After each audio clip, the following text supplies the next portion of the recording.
سلامونه ملګرو. احسان الله یوټرن واغشتو. احسان الله خپل بیان واپس واغشتو. هغه بیان چې په کم بیان کې احسان الله ویلی و چې تاسو ما په پی اس ال کې نه وینئ، زه د پی اس ال نه بایکاټ کوم او پی اس ال کې ما سره زیاتې شوې ده چې زه چا پک نه کم. تاسو له دې معلومه وي چې د پی اس ال 2025 د پاره پرون ډرافټینګ شو چې پاره کې احسان الله نو سلیکټل شوی، یوې لوبډلې هم ځان سره احسان الله نه د پک کړي. نو هغه نه پس د احسان الله دغه بیان راغلو چې زه د پی اس ال بایکاټ کوم او تاسو به ما په پی اس ال کې او نه وینئ.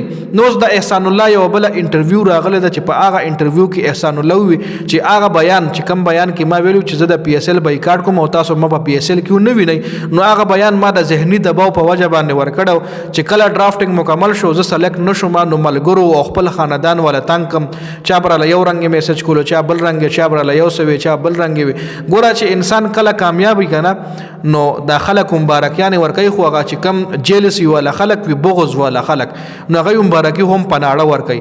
خو چې کله انسان ناکام شي نو بیا هغه جیلسی والا خلک، هغه بغضناک خلک، دغه خپل رشتہ دار چې کم ولا بغض دري نو هغه په بیا ټکونه لګي، د ټکونو خبره ولا کوي. نو دغه رنګ احسان الله باندې هم ذهني دباو راغله او هغه وی چې دغه بیان ما د ذهني دباو په وجه باندې ورکړو چې زه د پی اس ال نه بایکاټ کوم، تاسو مو په پی اس ال کې نه وینئ، زه ذهني دباو کې راغله ما، زه ټینشن کې ما، خفه هم ما.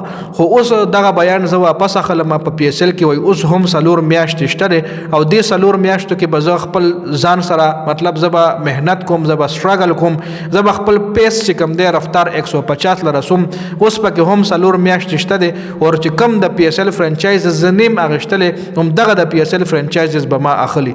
د لویل شي سیلف کانفیډنس، د غرور او تکبر خبره نشي ویل کېده. د لویل شي چې ته ځان له یو ګول کې دی او هغه ګول ته بیا اچیو کی نو اله به ته سکسسفل سړی جوړیږي. خو چې یو ګول ته ځان لکې دی او بیا غیر د پراته سټرګل نه کې، غیر د پراته محنت نه کې، نو بیا ته ان سکسسفل سړی. اوس د ځان ته ګول کې خو احسان الله چې زما ګول دار چې راتلونکي سلور میاشتو کې به زه محنت کوم، زه به په خپل پیس باندې کار کوم، زه په خپل لاین اور لین باندې کار کوم او زه به دی له شو کوم چې زه 150 سپیډ سره بال کول شم. نو دا احسان الله ځان له یو ګول کې خو ګورو چې دغه احسان الله دغه ګول څنګه پوره کوي.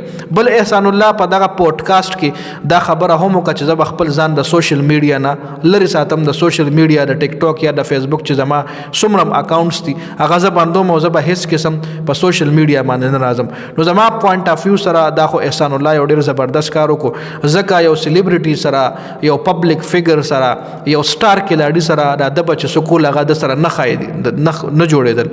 کله الکلا گلوز په توفه کې ورکول، کله الکلا هیلمټ ورکول، کله د ماشومان سره گیم کول، کله په کلی کې ټیپ بال کول، کله په کلی کې د ربړ بال گیم کول، کله یو کلب لیبل وړو سره هارد بال کول. نو مطلب دا احسان الله سره نه خای. احسان الله له پکارو چې د ځان بس دغه ته لاهور کې دی را کړو، د کلی نه دی بيخیو ته په لاهور کې دغه ته پریکټیس کولې، کلب سره یو ځای شوی هم دغه منیجمنت سره لاهور کې چې کوم منیجمنت ته د پی سی بی دی سره مخ کې شاله کېدو د لزان خولو چې زا ویلیبل هم کزه انجری هم یم ز گیم کولې شم دار ما سره پیس اوس هم شته دی.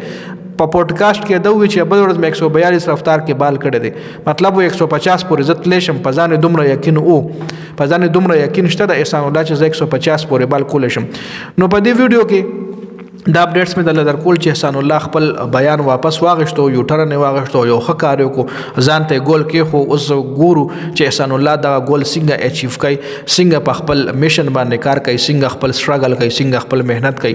دا براتلونکي ټایم کې پته لګي او آیا د چې کومه خبره وکړه چې سوشل میډیا نه ځان لري ساتم نو دې کې به احسان الله کامیاب شي کنه، دا براتلونکي ټایم کې پته لګي. ډیره زیاته مننه د ویډیو کتلو. والسلام.